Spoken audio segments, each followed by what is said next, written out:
Within this presentation, we will be discussing the concept of sports washing and identifying the problems and challenges that come along with it. Sports washing is a relatively new idea in the sports industry that has received much criticism. On the right of the screen is an example of sports washing, with the emergence of live golf, which we will look further into in the presentation. So this presentation will cover what is sports washing, why is sports washing a challenge, an evaluation of current sports washing challenges with a conclusion and references.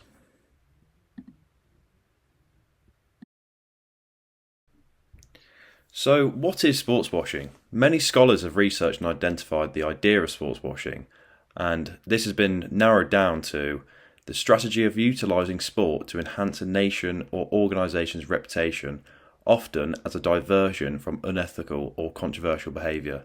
That is known as sports washing. Here are some examples of previous, current and ongoing sports washing cases in sport. On the top left is the 2022 FIFA World Cup hosted in Qatar, which received much criticism on its build-up for various reasons, one example being its human rights concerns. On the right is the Saudi Arabian takeover of professional boxing. The major boxing matches of the calendar year now take place within their nation, taking away the hosting from the traditional Western world. On the end is another Saudi investment from the PIF, and have created a new golf league, the Live Golf, to compete with the PGA Tour, which was the only and dominant golf association. Heading down the page is the takeover of Newcastle United that was undertaken again by the PIF of Saudi Arabia. And at the bottom is the rearrangement of the F1 calendar to suit various Middle Eastern tracks such as Bahrain, Qatar and other Middle Eastern circuits. So why is sports washing a challenge? It's a distraction from human rights disputes. Sport events are used by nations with oppressive regimes to deflect attention away from abuses of human rights such as discrimination, forced labour and gender inequality. Another reason it's a challenge is undermining sport integrity. When questionable funds stream into sports, it can lead to unfair competition, manipulate decision-making bodies and divert attention from merit and fair play. And a last reason it's a challenge is utilising sports for propaganda. Success in sports generates national pride, which can be used to mobilise support for governments, even those led by corrupt or autocratic figures. And on the left we have a picture of a very well-known athlete, Cristiano Ronaldo, who has joined a team in Saudi Arabia to create the Saudi Pro League, which fits into a few of these issues. So here's one example of sports washing. The 2022 FIFA World Cup in Qatar was one of the most controversial events in sporting history. The competition sparked discussions regarding FIFA's host country selection process.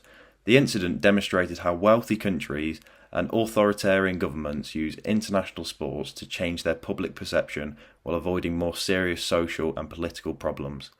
The way Qatar treated migrant workers, who constituted much of the workforce constructing the infrastructure, attracted criticism. Poor working conditions, unpaid salaries, forced labour and a high rate of worker fatalities were all part of the treatment. Global outrage was generated by Qatar's laws that made same-sex partnerships illegal. Concerns regarding inclusivity and safety were voiced by numerous LGBTQ campaigners. Some teams and supporters were subject to limitations such as prohibitions on wearing armbands in rainbow colours. Qatar established itself as a major international sports hub by hosting the World Cup, strengthening its diplomatic relations and economic clout. Critics contend that this was an effort to divert attention away from its labour and human rights records. There are many ways in which sports washing has impacted the sports industry. And here is just a few. So we have evolving sports power dynamics. Asian and Middle East investments are now challenging with traditional European competitions. Smaller clubs and organisations struggle against state-backed opponents. Alternative leagues disrupt existing structures, forcing legacy and organisations to adapt. We also have the increased investment in sports. Countries like Saudi Arabia and Qatar have invested into global sports through sponsorships, club ownerships, and major hosting events. And some of these are higher athlete salaries, more profitable broadcasting agreements with leagues targeting new markets. And then there are some obvious ones: human rights and ethical worries with human rights violations and freedom of speech issues. And of course, there's a lot of backlash and scrutiny. Fans, journalists, and activists are speaking out increasingly against sports washing. There is pressure on athletes to speak up or turn down offers. And sponsorships are under scrutiny. Businesses are re-evaluating agreements in response to public sentiment. So, to conclude, the investment sports washing has generated within the industry has enabled previous established clubs and associations further income to build a competitive and global organisation. Clubs and leagues that struggle to gain a worldwide audience have the ability now to gain interest and capital from nations that they were unable to reach prior investment. Sports washing has also added competition by innovating their own leagues and infrastructure to face the westernised dominated industry, which consequently pressures established organisations to innovate and create themselves.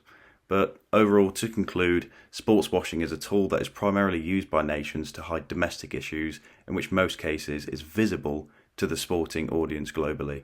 However, this is dependent on the level of investment the nation or organisation is willing to make in order to emphasise the general positive interest the investors want to have within the sport. Thank you very much for listening, and here are the references I used to gain research into the sports washing challenge. And here are also the image references that we used. Thank you very much.